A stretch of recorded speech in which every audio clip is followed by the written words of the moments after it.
శ్రీశైలం నాకు శిష్యుడు కనుక శ్రీశైలంతో పాటు ఎస్సీ పరిరక్షణ సమితి ప్రారంభం నుంచి కూడా ఈ పనిలో నేను ఉన్నా. కనుక నాకు మహబూబ్నగర్లో నేనుంటే కొడంగల్లో శ్రీశైలము, అలంపూర్లో ఆర్ఎస్ ప్రవీణ్ మధ్యలో నేను ఉన్నా. అయితే నేను డిగ్రీ చదివే రోజుల్లోనే నా కలీగ్, నా ఫ్రెండ్ ఆయన నన్ను సంఘంలోకి, ఆర్ఎస్ఎస్లోకి తీసుకొచ్చిన వ్యక్తి. ఒక రకంగా చెప్పాలంటే మా గురువు, నా క్లాస్మేటే కానీ నా గురువు. ఆయన తొందరగా ఉద్యోగం వచ్చింది ఎస్సీ రిజర్వేషన్ కారణంగా, పేదరికం కారణంగా. వాళ్ళమ్మ బీడీలు అమ్మి చదివిపిస్తాను. అందుకని ఏ మురళి నేను ఫైనల్ ఇయర్ కదా పోతారా భయ్య అంటే వెళ్ళు జాయిన్గా. హాస్టల్ వార్డెన్ ఆయన అలంపూర్లో వెళ్ళి జాయిన్ అయ్యాను. నా క్లాస్మేట్ కనుక నేను రెగ్యులర్గా హాస్టల్కి అప్పుడప్పుడు, నేను యువకుడిని, స్టూడెంట్ లీడర్ని కూడా. కాకపోతే ఫ్రెండ్ దగ్గరికి పోయేది, కాసేపు అక్కడ ఉండేది. ఇద్దరం అన్మ్యారీడ్. అప్పటికి హాస్టల్లో ఉన్నప్పుడు ఆర్ఎస్ ప్రవీణ్ కుమార్ హాస్టల్కి వచ్చాడు. స్టోరీ అది. అప్పుడు 8th క్లాస్ 9th క్లాస్ పిల్లోడు, స్మార్ట్గానే ఉండే. మా శేషప్ప, మా గురువు గారు అబ్బాయిని పిలిచి, అరే రారా బాబు ఏం చదువుతున్నావు అని ఆయనకు ఫ్రీగా నోట్బుక్లు ఇస్తుండే. వాళ్ళ అమ్మగారు, నేను స్పష్టంగా ఆయన స్టోరీ చెప్తున్నా మీకు, లలితమ్మ గారు కాదు, లలితమ్మ గర్ల్స్ హై స్కూల్లో టీచర్. హై స్కూల్ టీచర్, దయచేసి గుర్తుపెట్టుకోండి. వాళ్ళ నాన్నగారు బిఆర్ సవరన్. బిఆర్ అని ఎందుకు స్పష్టంగా చెప్తున్నా అంటే, వీళ్ళు క్రైస్తవంలో ఒక ప్రాక్టీస్ ఉంటుంది, తాత పేరు తండ్రి పేరు రెగ్యులర్గా పెట్టుకోవడం. కనుక బి అనేది వాళ్ళ తాత పేరు, ఆర్ అనేది తండ్రి పేరు, సవరన్న అనేది ఆయన పేరు, వీళ్ళ నాన్న పేరు. తర్వాత మన ప్రవీణ్ దగ్గరికి వచ్చే వరకు ఈ ఆర్ఎస్ఐ, ఎస్ ఎందుకు అయిందంటే సవరన్న. పక్క మన శ్రీశైలం చెప్పినట్టు ప్రాక్టీసింగ్ క్రిస్టియన్స్. నేను what I mean to say is, మా పాయింట్ ఏంటంటే ప్రాక్టీసింగ్ క్రిస్టియన్ ఫ్యామిలీ. అది కళ్ళతో చూశానని చెప్తున్నాను. ఇప్పటికి కూడా మీకు కావాలంటే, పెద్ద ఆమె అయింది, ఈ మధ్యనే వాళ్ళ నాన్న చనిపోయాడు, ఆమె చర్చికి పోతుంది. ఇప్పటికి కూడా ప్రాక్టీసింగ్ క్రిస్టియన్. ఈ అబ్బాయి కూడా ప్రాక్టీసింగ్ క్రిస్టియన్. స్కూల్లో నుంచి పెద్దగా ఆడు అక్కడే. తర్వాత సిల్వర్ జూబ్లీ కలంపూర్ గవర్నమెంట్ స్కూల్లోనే చదువుకున్నాడు. తర్వాత కర్నూలు సిల్వర్ జూబ్లీలో చదువుకున్నాడు. అన్ని అబద్ధాలు చెప్తాడు వీడు. పొద్దున్న లేస్తే అబద్ధాలు చెప్తాడు. పేదరికంతో ఉన్నా, నేను డ్రైవర్ను కావాలనుకునేటి, లారీ డ్రైవర్ను. ఎక్కడ లారీ డ్రైవర్ అవుతాడు? వాళ్ళ అమ్మ అంతా చదువుకున్నది, ఆమె చక్కటి ఇంగ్లీష్ కూడా వచ్చేది. వాళ్ళ అమ్మతో నేను మాట్లాడానని చెప్తున్నా. కనుక ఈయన ఏదో పేద కుటుంబంలో పుట్టిండు, దళిత కుటుంబంలో పుట్టిండు అని కాదు, క్రిస్టియన్ కుటుంబంలో పుట్టిండు, ఇంగ్లీష్ మాట్లాడే కుటుంబంలో పుట్టిండు. లారీ డ్రైవర్ అనేటువంటి ఊహ కూడా అందని విషయం ఆయన చెప్తుంటాడు. ఒక్కోసారి బీఫ్ తిన్నందుకే నేను ఐఏఎస్ ఐపీఎస్ అయినా, ఇటువంటివన్నీ మాట్లాడుతూ ఉంటాడు. ప్రజలను మోసం చేయడానికి, కన్విన్స్ చేయడానికి ఏది. కనుక ఆర్ఎస్ ప్రవీణ్ కుమార్ మాట్లాడింది ఏది నమ్మొద్దు అనే విషయం చెప్తున్నాను. తర్వాత మనం ఈ విషయం, ఈ ఎపిసోడ్ అంతా కూడా ఎట్లా అర్థం చేసుకోవాలి అంటే, మన హిందుత్వం పైన ఒక దాడి జరుగుతుంది, ముప్పేట దాడి జరుగుతాం, అనేక రకాల దాడులు. కమ్యూనిస్టులు ఏం చేశారంటే, ఈ దేశంలో హిందుత్వాన్ని ఓడించే ప్రయత్నం చేసి అలసిపోయారు.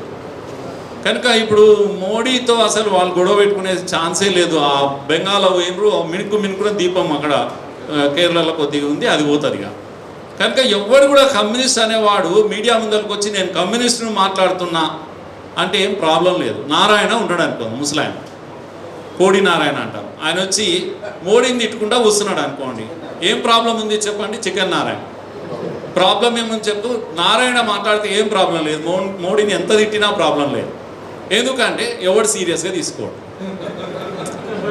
నేను ఒక విషయం చెప్తున్నా మీకు, పచ్చి అబద్ధం చెప్పేటోడికి ఏ ప్రాబ్లం ఉండదు, పచ్చి నిజం చెప్పేటోడికి ఏ ప్రాబ్లం ఉండదు, అర్ధ సత్యాలు చెప్పే వాళ్ళతోటి చాలా ప్రాబ్లం.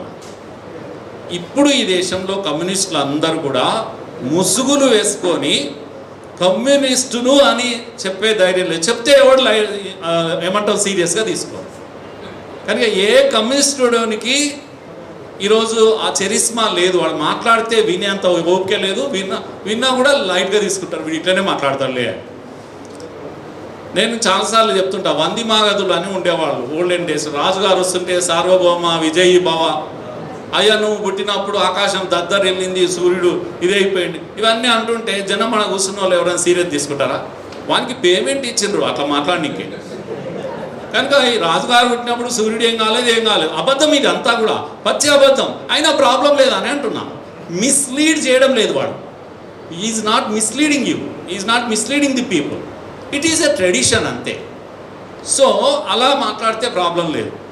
పచ్చి నిజం మాట్లాడే కొందరు ఉంటారు, దుర్మార్గంగా ఉంటారు. ఎట్లా మాట్లాడతారు అంటే, ఉదాహరణకు ఒక పెద్ద ఆయన కూర్చుంటాడు, ఆయన రాజకీయాలు ఉంటాడు, రోజు 2 మర్డర్లు చేయింది, నిద్రపోడు. కానీ ఇంట్లో 2 కుక్కలు పెంచుకుని ఉంటాడు, వాటికి అప్పుడప్పుడు బువ్వ పెడుతుంటాడు, ఇది చేస్తుంటాడు, ఎత్తుకుంటుంటాడు. ఇక నేను స్టార్ట్ చేస్తా స్పీచ్. దయార్ద్ర హృదయుడు, కుక్క ఆకలితో ఉంటే చూడలేడు ఆయన, దానికి అన్నం పెట్టకుండా ఆయన తినడు. ఇది నిజము, ఇది నిజము. కానీ ఈ నిజం వెనకాల రోజు మర్డర్లు 2 ఉన్నాయి చూడు, దాన్ని దాచేస్తున్నాడు వీడు. ఇలాంటి దుర్మార్గులందరూ ముసుగు వీరులు. వీళ్ళు వాళ్ళ ఐడెంటిటీ వాళ్ళు చెప్పరు, చెప్పకుండా ప్రజలను మిస్లీడ్ చేస్తూ ఉంటారు. అలా మిస్లీడ్ చేసే వాళ్ళ ఒక దళం హైదరాబాద్లో ఉంది, పెద్ద దళం. కనుక అలా కమ్యూనిస్టులు అంటే, ఉదాహరణకు మీరు జర్నలిస్టులు అంతా ఉన్నారు కనుక నేను చెప్తున్నా, తెల్కపల్లి రవి అని ఉంటాడు, నేను తీసుకుంటున్నా, కావాలని తీసుకుంటున్నా ఈ పేరు. ఆయన పొద్దున 9లో ఉంటాడు, మధ్యాహ్నం 99లో ఉంటాడు, రాత్రికి 10లో ఉంటాడు. టీవీ నెంబర్లు చెప్తున్నా. పొద్దున బ్రేక్ఫాస్ట్ ఆన్నే చేస్తాడు, మధ్యాహ్నం లంచ్ 99లో చేస్తాడు, రాత్రికి 10లో చేస్తాడు. ఇంట్లో వంటలు కూడా ఉండకపోవచ్చు. కానీ ఆయన ఎవరు అంటే విశ్లేషకుడు. సిపిఎం కార్డ్ హోల్డర్ అని చెప్పమన్న దమ్ముంటే, the day when you reveal your identity, true identity, you will not be cared. After all నువ్వు నారాయణ ఎంతనో నువ్వు అంతే. కనుక నేను ఎవడు పట్టించుకోడు. ఇలా ముసుగులు కమ్ముకొని రకరకాల హిందూ వ్యతిరేక కార్యక్రమాలు చేసేవాళ్ళు ఈ దేశంలో కొందరు తయారయ్యారు. నేను మొన్న నాగేశ్వరరావు గురించి మాట్లాడుతూ ఈ విషయం చెప్పాను. చెప్పమని నేను సిపిఎం ఎస్ఎఫ్ఐ కదా ఆయన, ఒకప్పుడు సిపిఎం అని నిలబడడం ఎన్నికల్లో ఇన్ని ఓట్లు రావు, ఇప్పుడు వచ్చేటి కూడా రావు. లాస్ట్ టైంకి ఇప్పటికి అదే తేడా కదా, నిజం బయటపడ్డది. కనుక అలాంటి వాళ్ళలో మరో ముసుగు వీరుడు ప్రవీణ్ తన ఐడెంటిటీని I'm a Christian, true Christian, come on you declare, there is no problem at all. నేను లైట్గా తీసుకుంటారు అందరూ. కానీ అందుకే నేను ఇప్పుడు జరుగుతున్న పోరాటంలో కమ్యూనిస్టులు ఒకవైపు, వీళ్ళంతా ఒకవైపు, ఇస్లామిక్ ఫోర్సెస్ అంతా ఒకవైపు, వీళ్ళంతా కలిసి హిందుత్వం పైన ముసుగు వేసుకొని దాడులు చేస్తూ ఉన్నారు. నేను ఒసామా బిన్ లాడెన్, ఎప్పుడన్నా మీకు వీలుంటే జీన్ సాసోన్ అనే ఒక లేడీ రాసిన ఒక పుస్తకం ఉంది, చదవండి. బిన్ లాడెన్ చాలా మంచోడు, అలా మళ్ళీ ఇప్పుడు ఆయన గురించి చెప్తలేను నేను. కానీ లాడెన్ ఒకసారి అమెరికా పోయి, ఆయనకు ఒక్కటే కన్ను ఉంటుంది, చాలామందికి తెలియదు. ఒక కన్ను ఆపరేషన్ పోయిండు, అది పోయింది. అక్కడ కొంతమంది ఇస్లామిక్ ఫండమెంటల్ ఇస్లామిస్టులతో ఆయన 1 నెల రోజులు గడిపాడు. ఆ తర్వాత ఇంటికి వచ్చి టెర్రరిస్ట్ అయింది. ఇస్లాం కొరకు ప్రపంచాన్ని మొత్తం గడగడలు ఆడించి. అట్లాగే ప్రవీణ్ కూడా సార్ చెప్పింది కదా, హార్వర్డ్కి పోయిండు, ఏమైండో తెలియదు, వచ్చి గుండు తీసుకున్నాడు. ఇప్పుడు హిందుత్వం మీద, హిందుత్వాన్ని టెర్రరైజ్ చేస్తున్నాడు. ఈయన కూడా ఆయనలాగానే హిందుత్వాన్ని టెర్రరైజ్ చేస్తున్నాడు. ఆయన గన్ను పట్టుకున్నాడు, పెన్ను పట్టుకున్నాడు, అంతే తేడా. కానీ but is doing all terror activities. Sanjay పైన జరిగింది టెర్రర్ యాక్టివిటీ, శ్రీశైలం పైన జరిగింది terror activity. Is promoting terror activism in Telangana. Swaeros యొక్క స్వైర విహారం జరుగుతోంది ఈ రాష్ట్రంలో. స్వారోస్ అంటేనే టెర్రర్, స్వారోస్ అంటేనే భయం, భయకంపితులను చేస్తున్నారు మొత్తం హిందూ సమాజాన్ని. కనుక ఈ స్వారోస్ యొక్క యాక్టివిటీస్ను మనం అర్థం చేసుకునేది ఉంది. ఫ్రెండ్స్, ఈ ఇంతకుముందు చెప్పారు కదా, స్వారోస్ ఎవరు? స్వారోస్ అంటే ఆలుమ్ని ఆఫ్ సోషల్ వెల్ఫేర్ హాస్టల్స్. ఇది వాళ్ళు ఇచ్చిన డెఫినేషన్. అంటే పూర్వ విద్యార్థులు, సోషల్ వెల్ఫేర్ హాస్టల్స్ యొక్క పూర్వ విద్యార్థులు. చాలా సంతోషం. పూర్వ విద్యార్థులు కలిపి ఒక సంఘాన్ని పెట్టావు, సారో అనే సంఘాన్ని పెట్టావు.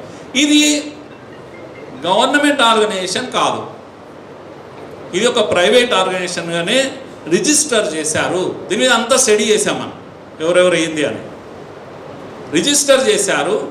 దీనికి ఈయన సెక్రటరీగానో ఏదో ఉన్నాడు, దానికి చైర్మన్ అని అంటారు, ఇంకేదో సుప్రీం, ఆయన సుప్రీం అని పిలుస్తూ ఉంటారు. ఈ సుప్రీం ఇప్పుడు ఏం చేస్తానంటే ఈ స్వారోల స్వైర విహారాన్ని నడిపిస్తూ ఉంటాడు, వెనకాల ఉండి నడిపిస్తూ ఉంటాడు. కనుక ఈ దుర్మార్గం ఏదైతే ఉందో, క్రైస్తవుల యొక్క దాడి హిందుత్వం పైన ఏదైతే ఉందో, ఆర్ఎస్ ప్రవీణ్ను అడ్డంగా పెట్టుకొని హిందుత్వం పైన జరుగుతున్నటువంటి దాడి. కనుక దళిత ప్రతినిధిగా ముసుగు కమ్ముకొని ఆర్ఎస్ ప్రవీణ్ ఒక సైన్యాన్ని తయారు చేశాడు, స్వారో అనే సైన్యాన్ని తయారు చేశాడు. కనుక నకిలీ దళితవాదం అది, ఫేక్ దళిత్స్ వాళ్ళంతా కూడా. ఇక్కడ 24 క్యారెట్ దళితవాదానికి నాయకత్వం శ్రీశైలం వహిస్తున్నాడు. 24 క్యారెట్ బంగారు శృతి ఇక్కడ ఉంది. ఇక్కడ చూస్తున్న దళితులు అందరూ కూడా 24 క్యారెట్. 24 క్యారెట్ బంగారుకు, క్రైస్తవ బంగారుకు నడుస్తున్నటువంటి వారిది, ఫేక్ దళితవాదానికి జరుగుతున్నటువంటి వారిది. దీన్ని ఇట్లనే చూడాలి మనం, ఎవరు గెలుస్తారు అనేది ఇప్పుడు. కనుక ఆ బంగారు వెనకాల, కల్తీ బంగారు వెనకాల నిలబడుతుంది అంతా కూడా కల్తీ దళితులే. స్వచ్ఛమైన బంగారు వెనకాల నిలబడేది హిందువులే, స్వచ్ఛమైన హిందువులే నిలబడాల్సిందే. ఇప్పుడు నిలబడాల్సిందే, ఈ వార్ జరగాల్సిందే. కనుక ఈ వార్లో ఎవరు విజయం సాధిస్తారనే విషయం కూడా మనం తేల్చాల్సిందే. ఇప్పుడు ఇది ఇంతకన్నా మంచి సమయం ఏం రాదుగా, సమయం లేదు మిత్రమా. కనుక వార్ చేయాల్సిన సమయం వచ్చేసింది. ఇంత వాళ్ళు మన ప్రసాద్ గారు, దేవిక వీళ్ళంతా మాట్లాడారు, చాలా విషయాలు వచ్చాయి. కనుక నేను ఎక్కువ కవర్ చేయకుండా, ఎక్కువ విషయాలు మళ్ళీ రిపీట్ చేయకుండా నేను చెప్పేది ఏంటంటే, ఈ స్వారోలు అనే స్వైర విహారం చేస్తున్న స్వారోలు, నువ్వు నేను ఇంగ్లీష్లో నేనేమంటా అంటే వీళ్ళు లంపెన్ ఎలిమెంట్స్ అంట. లంపెన్ ఎలిమెంట్స్ ఈ సమాజం మీదకి వదిలాడు. దోచుకోండి. ఇక్కడ సార్ చెప్పాడు కదా, 80,000 కోట్ల ఎంత బడ్జెట్ ఉంది, దోచుకోండి. దోచుకున్న వాడికి దోచుకున్నంత నడిపిస్తున్నారు. కనుక ఎవరైతే దీంట్లో మళ్ళా మాదిగలే ప్రమోట్ చేస్తున్నది, మాలను డివైడ్ చేసి రాజ్యాలను ఇచ్చారు. ఒక్కొక్క జిల్లా ఒకడు ఎన్నుకోవాలని. సార్ వస్తున్నాడు అంటే అక్కడ పనిచేసే విద్యావేత్తలైనటువంటి టీచర్లు, పోస్ట్ గ్రాడ్యుయేట్స్, పిహెచ్డి చేసినటువంటి టీచర్స్ కూడా గజగజ వనకాలే. డిఓ వస్తే భయపడతలేరు ఎవరు కూడా. స్వారో అన్న వస్తున్నాడు అంటే భయపడుతున్నారు. చదువురాని స్వారోలు వీళ్ళంతా కూడా మళ్ళా వచ్చి మొత్తం విద్యా సంస్థలను గడగడలాడిస్తూ ఉన్నారు. ఎందుకంటే వాళ్ళకు లక్షల కాంట్రాక్ట్స్ వస్తూ ఉన్నాయి. ఇది ఎక్కడి వ్యవస్థ అని అడుగుతున్నా. మీ రాజ్యాంగంలో ఉందా? ఇది మీ రూల్ బుక్లో ఉందా? కనుక వీళ్ళు ఇప్పుడు ఏం చేస్తారంటే అన్నను కాపాడుకోనికే ఎంతటికైనా తెగించి, ఇగో బండి సంజయ్కి దీనికి సంబంధం ఏది, ఆడపోయి అటాక్ చేస్తారు వీళ్ళు. శ్రీశైలం ప్రెస్ మీట్లో మాట్లాడుతుంటే దాడి చేస్తారు వీళ్ళు. కనుక వీళ్ళంతా కూడా స్వారోలు చాలామంది రేపిస్టులుగా ప్రూవ్ అయ్యారు. నేను దామోదర్ స్వారో ఇంటర్నేషనల్ ప్రెసిడెంట్, ఆయన హెచ్సియులో చదువుకున్నాడు. ఇంటర్నేషనల్ ప్రెసిడెంట్ చేసింది ఏంటి అంటే, ఆయన భార్యకు గౌల్దెడ్డి అనేటువంటి ఒక గురుకులంలో ఆమెకు జాబ్ ఇప్పించి, వాళ్ళ సరే కదా ఇప్పుడు అది పంచటోడు ఏమంటాము మనోడైతే వడ్డించేటోడు మనోడు ఉన్నాడు కనుక అన్నీ అందుతాయి. భార్యకు ఉద్యోగం ఇప్పించుకున్నాడు, ఆమెను అక్కడ పెట్టిండు. ఈయన పోయి మరి ఎవరి దగ్గర ఉంటాడు? భార్య దగ్గర ఉంటాడు సహజంగా. కనుక భర్త హాస్టల్లో ఉన్నాడు. ఒక్కొక్క అమ్మాయిని ఎంజాయ్ చేస్తూ పోయాడు. చిన్న పిల్లలను ఎంజాయ్ చేశాడు, అమ్మాయిలు రివీల్ చేశారు, తల్లిదండ్రులకు చెప్పారు ఏం చేస్తున్నాను అనే విషయం చెప్పారు, మీడియాకు వచ్చింది, అన్నీ వచ్చినాయి కదా. పోస్కో కేసు పెట్టాలి కదా, మరి ఇంకేదైనా కేసు పెట్టాలి కదా. ఏడున్నాడు దామోదర్ స్వార్, 7 బయట తిరుగుతాం. ఈ ఐపీఎస్ ఆఫీసర్ తన అధికారాన్ని ఉపయోగించి ఇలాంటి వాళ్ళందరినీ కూడా కాపాడుతూ ఉంటాడు. ఒక దామోదర్ ఒక్కడే కాదు, చాలామంది ఉన్నారు. నాకు గుర్తుండింది, ఇటువంటి ప్రతి ఇష్యూలో నేను ఉన్నాను కనుక, నేను శ్రీశైలం చేసే ఇష్యూలో నేను ఉన్నాను కనుక నాకు గుర్తుంది. కోన రవి, ఆదిలాబాదు జిల్లా, ఇలాంటివి చాలా ఒక 100 పేర్లు ఉన్నాయి. ఎవరు?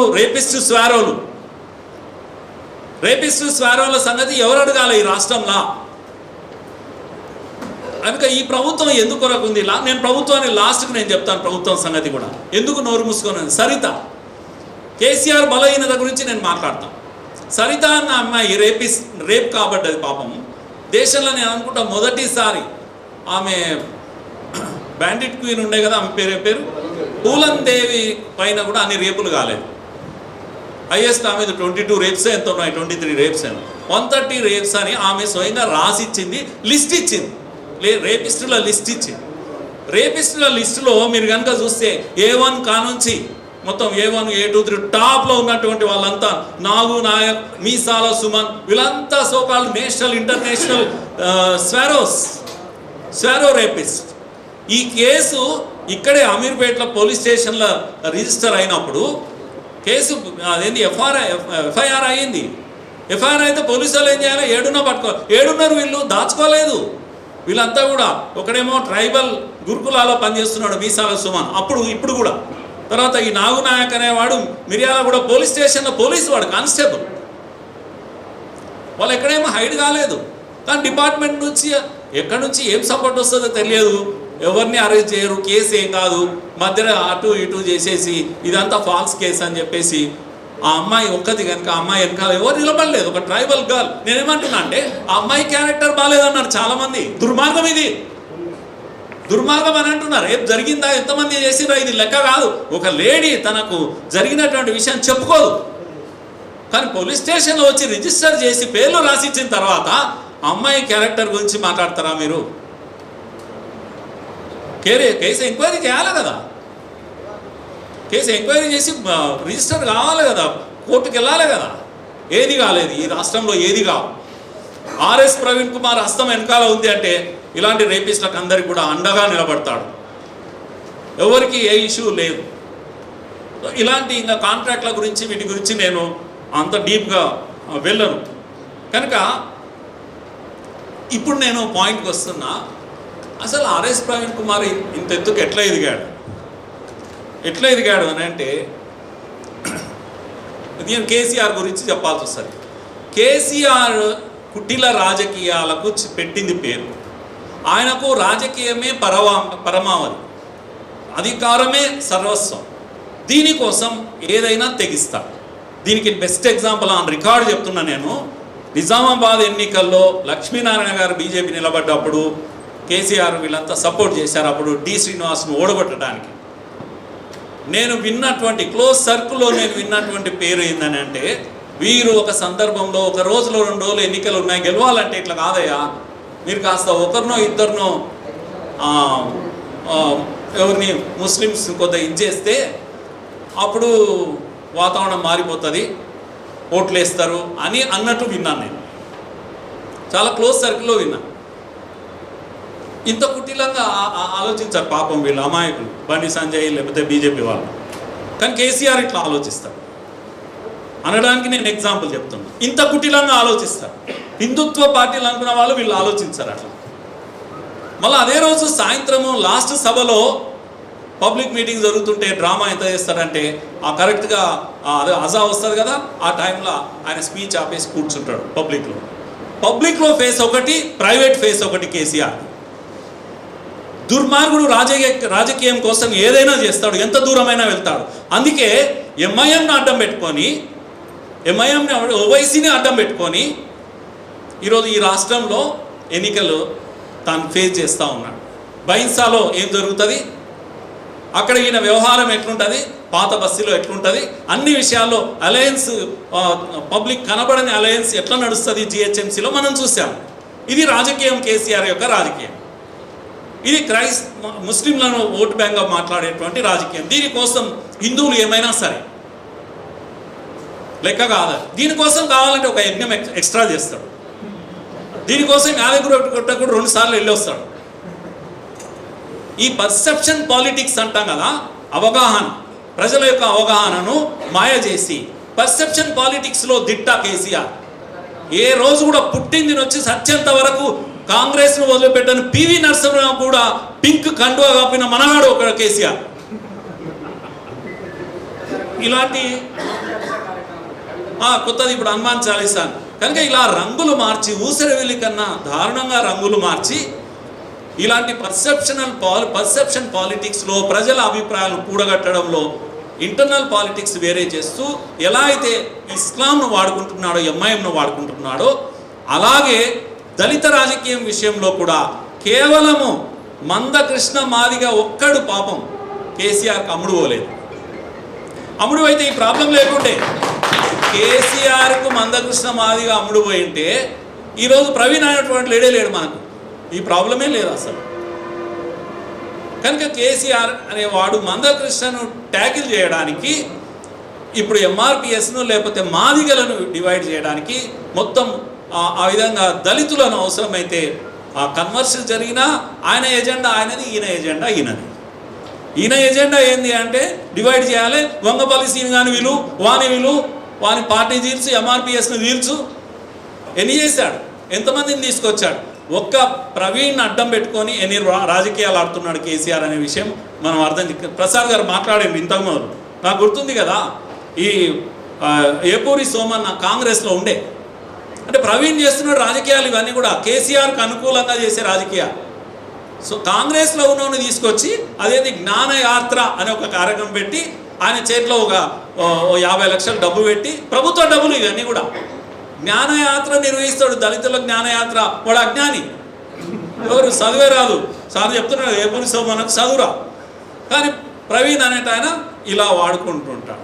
అలా కాంగ్రెస్లో ఉన్న వాళ్ళను, వీళ్ళను, మాదిగలను ఎక్కడి నుంచో తీసుకొచ్చి ఇక్కడ అన్నకు అనుకూలంగా, కేసీఆర్ గారికి అనుకూలంగా మాదిగలు మారాలి.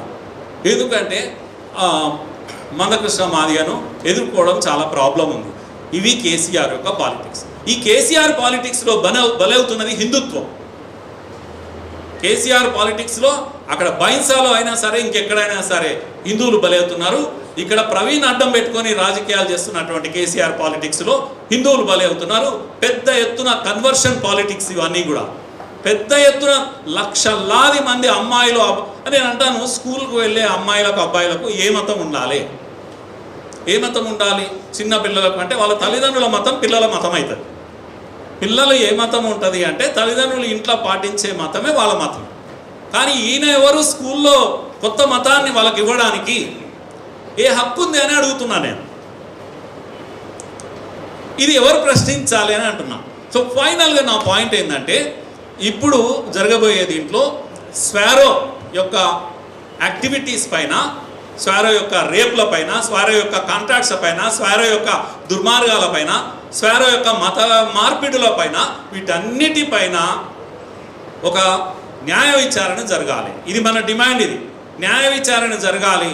ఇది ప్రభుత్వ సంస్థన, ప్రైవేటు సంస్థన అని తేల్చాలి. ఈ యొక్క ఎవరు ఆర్ఎస్ ప్రవీణ్ యొక్క రోల్ ఏందో, దీంట్లో ఈ పాత్ర ఏందో తేల్చాలి. వీటి అకౌంట్స్ వ్యవహారం కూడా తేల్చాలి. ఎక్కడి నుంచి డబ్బులు వస్తున్నాయనే విషయం కూడా తేల్చాలి. టోటల్గా ఇదంతా తేల్చడానికి యుద్ధంలో అవసరమైతే స్వారో ఒక సైన్యం అయితే మనము శంకరన్ సైన్యాన్ని స్థాపించాలి. యాక్చువల్గా ట్రూ స్పిరిట్ ఆఫ్ గురుకులాస్ ప్రారంభించిన వాడు మహాత్ముడు శంకరన్. కనుక ఈయన కొత్తగా వచ్చి గురుకులాలు ఈయన స్టార్ట్ చేసింది కాదు. కనుక వీటికి పునాది వేసిన వాడు శంకరన్ ఒక మహాత్ముడు. అప్పటి నుంచి కూడా గొప్ప రిజల్ట్స్ వస్తున్నాయి. దీని మీద కావాలంటే మీరు విచారణ చేయించండి. పురో విద్యార్థి ఎక్సలెంట్ రిజల్ట్స్ ఇచ్చినాయి. దయచేసి గుర్తుపెట్టుకోండి. ఎక్కడ మనసులో ఇటువంటి అభిప్రాయం ఉండొద్దు. ఈయన వచ్చాక రిజల్ట్స్ నథింగ్. ఈయన రాకముందు కూడా అదే ట్రాక్ రికార్డు గురుకులాలది ఉన్నది. ఈయన వచ్చి కొత్త బ్రాండ్ ఇమేజ్ శంకరన్ ఈ రోజు నేను చెప్తే కూడా, లేకపోతే సార్ చెప్తే అని మనకు తెలుస్తుంది శంకరన్ బ్యాక్గ్రౌండ్ దీన్ని. ఆయన ఉన్నాడు అంటే అంత అనామికంగా ఉన్నాడు. ఆయన కూడా ఐఏఎస్ ఆఫీసర్, గొప్ప IAS officer, chief secretary. Yes, ఈయన మామూలు ఐఏఎస్ కాదు, చీఫ్ సెక్రటరీ. చీఫ్ సెక్రటరీ ఎవరో కూడా తన పబ్లిసిటీ కోరుకోలేదు. దయచేసి మీరు ఇది కూడా గుర్తుపెట్టుకోవాలి.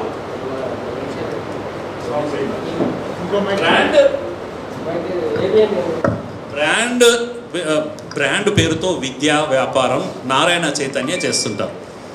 నారాయణ ఏం చేస్తాడంటే ఒక దాంట్లో 2 దాంట్లో ర్యాంక్ వస్తే 1 2 అర్చి జనాలనంతా పిచ్చి లేపి ఏం చేస్తాడంటే నారాయణ ఏడగనబడ్డా ఇది ర్యాంక్ వస్తుందిరా అని పిల్లలు తీసుకుపోయి జాయిన్ చేస్తారు. మాస్ చీటింగ్ అంటాం దీన్ని.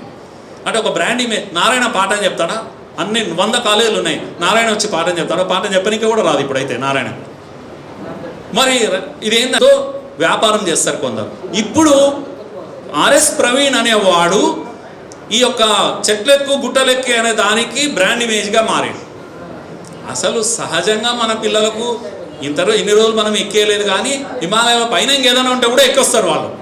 అంత దమ్మున్నోళ్ళు నువ్వు అవసరం లేదు. కానీ దాని బ్రాండ్ ఇమేజ్ నువ్వు క్రియేట్ చేసుకొని దాని వెనకాల ఉండి నువ్వు ఫోటోలు దిగి నారాయణ ఇట్లా ఒకటి అని ఎట్లా దిగుతాడో అట్లా దిగి ప్రవీణ్ అని అనిపించి మొత్తం ప్రపంచవ్యాప్త ప్రచారం చేసేటువంటి పనిలో ఇది దుర్మార్గం. ఇది కనుక సివిల్ సర్వెంట్ అంటే నిశ్శబ్దంగా వెనకాల ఉండి పనిచేసేవాడు సివిల్ సర్వెంట్ అని. అనామికంగా ఉండి పనిచేసిన వాళ్ళు కొన్ని వేల మంది, నేను ఎగ్జాంపుల్ చెప్తాను, దళిత సివిల్ సర్వెంట్స్. ఆ విధంగా కష్టపడి పనిచేసిన శంకరన్ ఏ రోజు తన పేరు ప్రతిష్టల గురించి ఆలోచించలేదు. ఎందుకంటే వేరే దురుద్దేశం ఏమీ లేదు. ఐఏఎస్ ఆఫీసర్గా తాను చేయాల్సిన పని చేశాడు. కనుక ఈరోజు ఈయన చేస్తున్నది ఏంటంటే ఒక ఇమేజ్ను సృష్టించి ఆ విధంగా మొత్తం ఈ లంపెన్ ఎలిమెంట్స్ని తయారు చేసి ఫ్యూచర్ పాలిటిక్స్ కావాల్సిన మార్గాన్ని ఆయన వేసుకుంటున్నాడు. ఈయనను ఉపయోగించి మాల ఈ రాజకీయాలను అన్నింటినీ కూడా కేసీఆర్ ఉపయోగించుకున్నాడు. కనుక కేసీఆర్ పైన దాడి జరగాలి, హిందుత్వం పైన కేసీఆర్ దాడి చేస్తున్నాడు. నా ఫైనల్ ఇది ఏంటంటే somehow for the political gains, కేవలం పొలిటికల్ గెయిన్స్ కొరకు ఆయన హిందుత్వం పైన దాడి చేయిస్తున్నాడు. అక్కడ ఎంఐఎంతో చేయిస్తున్నాడు, ఇక్కడ ఆర్ఎస్ ప్రవీణ్తో చేయిస్తున్నాడు. కనుక ఫైనల్ గోల్ కేసీఆర్ పైన దాడి జరిగితే లైన్లోకి వస్తాడు. అప్పుడు నాకెందుకు వచ్చింది గొడవ ఈయనతోటి అనుకుంటే 1 నిమిషంలో వెళ్ళిపోతాడు ఆడ ప్రవీణ్ అనేవాడు. నేనేమంటున్నా అంటే నేను చాలామంది స్వారోలు అంటే ఉదాహరణకు నేను ఏబీవీపీలో మా ఫుల్ టైం వర్కర్స్ చాలామంది, రంజిత్ అని 3 జిల్లాల ఇన్ఛార్జ్ 10 ఏళ్ళు ఫుల్ టైం వర్కర్గా ఏబీవీపీలో పనిచేసాడు, పైసా లేకుండా, దళితుడు. నా దగ్గర చాలామంది దళిత పిల్లలు మా దగ్గర పనిచేస్తారు, ఇల్లు వాకిలి వదిలిపెట్టి పెళ్ళిళ్ళు లేకుండా ఆర్గనైజేషన్ కొరకు అలా పనిచేసిన వాళ్ళు. చెప్తే కదా మా నాయకుడే శేషప్ప దళితుడు, నన్ను తయారు చేసింది. కనుక దళితులు అంటే కేవలం ఇదే ఉండదు, హిందుత్వంలో చాలామంది మన లీడర్లు వాళ్ళు ఉన్నారు. ఆ అబ్బాయితో నిన్న మాట్లాడినాడు, ఏమని, బాబు నువ్వు స్వారో కదా, ప్రతిజ్ఞ పెట్టించు అని చెప్పిన. స్వారోలో ప్రతిజ్ఞ పెట్టించు. ఆయన కూడా అంటే స్వారో అంటే ఎవరు, ఇప్పుడు మీరు ఉన్నారు ఎక్స్ స్టూడెంట్ అని అన్నారు. Ex student is a Swaero, every ex student is a Swaero, but we need not to have the same name Swaero. We can have another name. Sankaran సైన్యం అని పెట్టుకుంటాం మనం, పెట్టుకొని శంకరన్ సైన్యం యొక్క ప్రమాణాలు చేస్తాం. మేము అంబేద్కర్ వారసులము, రాముడి కృష్ణుడి యొక్క హెరిటేజ్ను ఉన్నటువంటి వాళ్ళము గర్వంగా. కనుక ఇలాంటి ప్రతిజ్ఞలు మనం కూడా మాస్ ప్రతిజ్ఞలు జరగాలి ఈ రాష్ట్రంలో, మాస్. కనుక స్వారో అంటే వాడు 10 మంది బుట్ట దుకాణం ఒకటి పెట్టుకున్నాడు, ఆయనది అది. కానీ 1000 మంది స్వారోలు మనం పుట్టించాలి, 1000 మంది దళిత విద్యార్థులు ఆ విధమైనటువంటి ప్రమాణం చేసేటట్టుగా మనం చేయాలి. ఇది చాలా సీరియస్ ఇష్యూ. ఇది మనము విధ్వంసానికి వెళ్ళాల్సిన పని లేదు, కానీ మాస్ను మొబిలైజ్ చేయాలి. మనం మాస్ను మొబిలైజ్ చేయాలి. ఈయన చేస్తున్నది తప్పు అనేది ప్రూవ్ చేయాలి. కనుక కుట్రలు కుతంత్రాలు ఈరోజు ఈ దేశంలో నేను ఎక్కువ సమయం లేదు కనుక చెప్పేది ఏంటంటే ఇలాంటి కుట్రలు, ఉదాహరణకు మన కంచె ఐలయ్య ఉంటాడు, ఆయన ఏం చేస్తాడు, భీమ్ డ్రమ్ అనే ప్రోగ్రాం పెడతాడు. ఈయన ఏం చేస్తాడు, భీమ్ పేరున రాజకీయాలు నడుస్తున్నాయి ఈరోజు. యాకూబ్ మెహమాన్ యొక్క వర్ధంతి సభ హైదరాబాద్ సెంట్రల్ యూనివర్సిటీలో ఎవరు చేస్తారు, Dalit student ASU Ambedkar student union చేస్తుంది. కనుక ఎట్లా చేస్తుంది, యాకూబ్ మెహమాన్కు అంబేద్కర్కి ఏం సంబంధము? అంబేద్కర్ ఇచ్చిన రాజ్యాంగాన్ని కాదని వాడు టెర్రర్ యాక్టివిటీ చేస్తే, బాంబు వేలిస్తే ముంబైలో, వాని యొక్క జయంతి సభ, వాని యొక్క వర్ధంతి సభ ఎంఐఎంతో కలిసి చేస్తుందా? ఏఎస్యు, అంబేద్కర్ స్టూడెంట్ యూనియన్, అంబేద్కర్ పేరు పెట్టుకొని టెర్రరిస్టులతో చేయగలుగుతారా? భీమ్ లాంటి కాయినింగ్, వర్డ్స్ కాయినింగ్ ఎందుకు జరుగుతుంది? భీమ్కు సంబంధం ఏంది అసలు? లేకపోతే లాల్ నీల్కు సంబంధం ఏంది అసలు? ఎటువంటి నరేటివ్స్ ఈ రాష్ట్రంలో తయారవుతున్నాయి. హైదరాబాద్ సెంటర్గా మారి లాల్ నీల్, అంబేద్కర్ చరిత్ర తీయండి, కావాలంటే చర్చ చేద్దాం. సాయి గారు చెప్పారు కదా కొన్ని విషయాలు, నేను అందుకే రిపీట్ చేయడం లేదు. అంబేద్కర్ ఎప్పుడైనా కమ్యూనిస్టులకు, హిందువులకు అడ్డుగోడగా నిలబడతా అన్నాడు అంబేద్కర్. ఐరన్ కర్టెన్గా నిలబడతా అన్నాడు. కమ్యూనిజం మీద ఆయనకున్నటువంటి అభిప్రాయం అది. లాల్ నీల్కులు లైన్ ఎట్లా కలుస్తుంది అని అంటున్నాను. కలిస్తే భీమ్కు భగవాకు కలుస్తుంది. భీమ్ భగవా ఏక్ హై, భీమ్ భగవా ఏక్ హై, బోలో వందే మాతరం. ఇలాంటి కాంబినేషన్ ఉంటుంది. కానీ అంబేద్కర్ దేశద్రోహి కాదు, అంబేద్కర్ దేశభక్తుడు. మొదటి దేశభక్తుడు ఈ దేశానికి అంబేద్కర్. కనుక ఎందుకంటే రాజ్యాంగాన్ని ఇచ్చాడు. ఆయన బాటలో మేము నడుస్తాం. నేను చాలాసార్లు ఉంటా, దళితులు ఇంతకు హిందుత్వలో భాగమా కాదా ఇదంతా చర్చ చేస్తుంటారు. ఈ డౌట్ ఎందుకు వస్తుంది అని అంటుంటా నేను. మేమంతా అన్నదమ్ములం, ఒక ఇంట్లో ఒక తల్లి బిడ్డలం. తల్లి బిడ్డలు కొట్లాడుకుంటారు, ఆస్తులు వచ్చినప్పుడు కొట్లాడుకుంటుంటారు. అట్లా మాట్లాడితే అసలు మా సాంస్కృతిక మూలాలు, ఫౌండేషన్ ఆఫ్ హిందుత్వ ఎవరు? మా ఫౌండింగ్ ఫాదర్స్ ఎవరు అంటే దళితులు. హిందుత్వ యొక్క ఫౌండింగ్ ఫాదర్స్ దళితులు. సార్ చెప్పే కదా ఇంత మొదలు, వాల్మీకి రామాయణం కవి ఇవ్వకపోతే ఈ రాముడి కథ చదివే వాళ్ళం కాదు. ఇది ఒక భారతీయ జీవన విధానం ఇక్కడ తయారయ్యేదే కాదు. కనుక అరుంధతి లేదు, ఒక పెళ్లి జరగదు ఈ రోజు కూడా. కనుక ఎక్కడ అనుమానం లేదు. ఓనర్స్ ఆఫ్ హిందుత్వ, ఈజీ లాంగ్వేజ్లో చెప్పాలంటే, who are the owners of Hindutva? Dalits are the owners of Hindutva. కనుక కిరాయికి వచ్చిన వాళ్ళు కాదు, మీరంతా కిరాయికి వచ్చిన వాళ్ళు. కన్వర్టెడ్ వాళ్ళంతా కిరాయికి వచ్చినవాడు. కిరాయికి వచ్చినవాడు ఓనర్ లాగా మాట్లాడితే ఎట్లయితుంది? అట్లా మాట్లాడకూడదు. నువ్వు ఏడు ఉండాలి, ఆడు ఉండాలి. కాల్ చేయరా భయ అంటే కాల్ చేయాలి.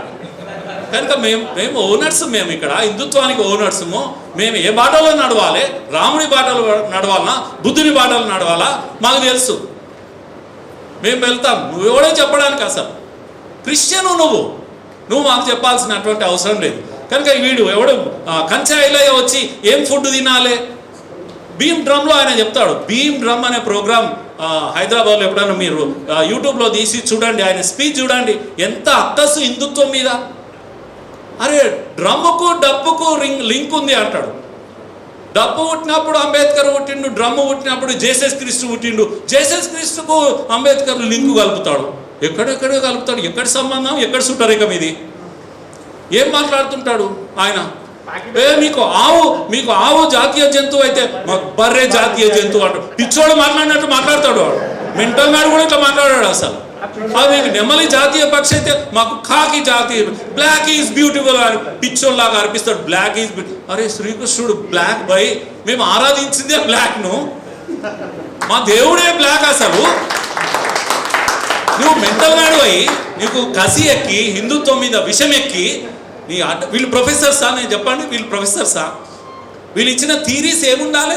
నేను ఏమంటున్నా అంటే, ప్రొఫెసర్ కానీ ఒక ఐపీఎస్ ఆఫీసర్ కానీ ఒక థీరీ పబ్లిక్ ముందర పెట్టేటప్పుడు అది దేని కొరకు అనేది ఆలోచించాలి. అది దేని కొరకు అంటే సమాజాన్ని ఒక్కటి చేయడానికి మేధావులు ఆలోచించాలి. వీళ్ళు అట్లా అంబేద్కర్ గారు మాట్లాడారు. 22 ఏవైతే ప్రతిజ్ఞా దీంట్లో మాట్లాడాడు. ఎందుకు? ఇక్కడ ఆయన ఒక ఆపరేషన్ చేశాడు, భయపెట్టిండు దిక్కు హిందువులను. అరే మీరు మాతో కలిసి ఉండకపోతే బిడ్డ కష్టమవుతుందని బెదిరించిండు. అన్ని రకాలుగా సామధాన దండోపాయాలు అంటారు కదా, అన్ని అవలంబించిండు. చివరకు కొట్టుకోకండ్ర భయ అని రాజ్యాంగం ఇచ్చిండు. గాంధీతో కూర్చొని లొల్లి ఎందుకు అని పూనా ఒడంబడిక రాసుకున్నాడు. పూనా ఒడంబడిక చదువుకోండి. పూనా ఒడంబడిక అంటే గాంధీ, ఇట్ ఈస్ నాట్ ఏమంటాం understanding between Gandhi and Ambedkar. It is an understanding between Dalits and non Dalits. అప్పుడు చేసుకున్న ఒప్పందం. మేము తప్పు చేసినామని చెప్పినారు ఎవరు? కామన్ హిందువులు, అగ్రవర్ణ హిందువులు. మేము తప్పు చేసినాం, మా తమ్మునికి అన్యాయం చేసినామని ఒప్పుకున్నారు. ఒప్పుకొని రాజ్యాంగాన్ని, రిజర్వేషన్స్ను ఒప్పుకున్నారు. అంబేద్కర్ అది ఇవ్వగలిగిండు. నయాన భయాన ఇవన్నీ బెదిరించి మంచి చెప్పి అది చేసి చేయాల్సిన పని చేసిపోయిండు అంబేద్కర్. కనుక ఈ మనువాదం గినువాదం ఈ చెత్త చెదారం ఇప్పుడేం పని? అంబేద్కర్ చాలా విషయాలు చేశాడు. మనువాదాన్ని తగలబెట్టడానికి ఒక దినం పెట్టిండ్రు మనోళ్ళు వీళ్ళు చేసి ఇప్పటికి కూడా తగలబెడుతుంటారు. నేను అడిగిన ఒకసారి కడియం రాజు చర్చకు పోతున్నాడు మీడియాలో, పిలిచిన సార్ అంటే పోవన్నా, నాకు మనువాదం తెలియదు కదా సార్ అన్నాడు. పోయి మాట్లాడడానికి నాకు ఏం తెలుసు సార్ అంటే తెలియదు కనుకనే పోరాబాయ్ అని చెప్పిన.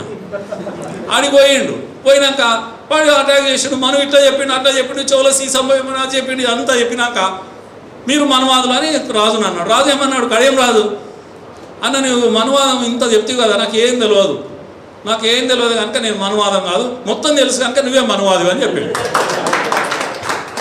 ఎవరికి తెలిసిపోయి హిందువులకు మనువాదం మేము మర్చిపోయినాం. మేము అంబేద్కర్ రాజ్యాంగాన్ని పట్టుకున్నాం, మీరు మనువాదం పట్టుకొని ఊగుతున్నారు దేశమంతా. ఇంకా హిందువులను చీల్చడానికి, దళితులను విభజించడానికి, విషం నూరిపోయడానికి ఇవన్నీ రాజకీయాలు, క్లాండెస్టైన్ పాలిటిక్స్ ఇవన్నీ కూడా నడుస్తూ ఉన్నాయి. వీటిని అర్థం చేసుకోవాలి.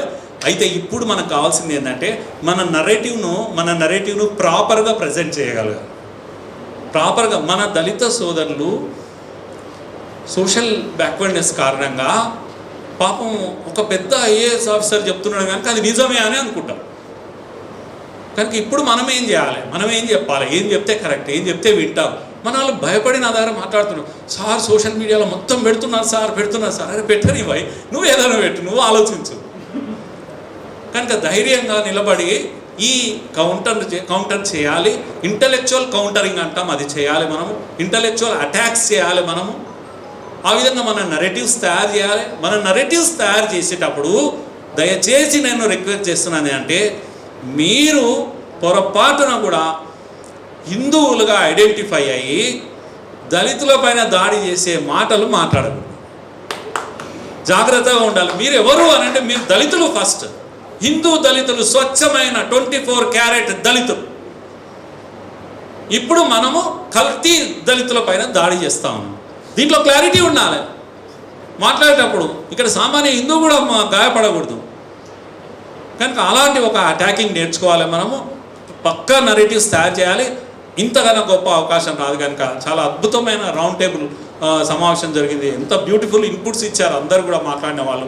నాకు ఈ అవకాశం ఇచ్చినందుకు అందరికీ పేరు పేరున ధన్యవాదాలు.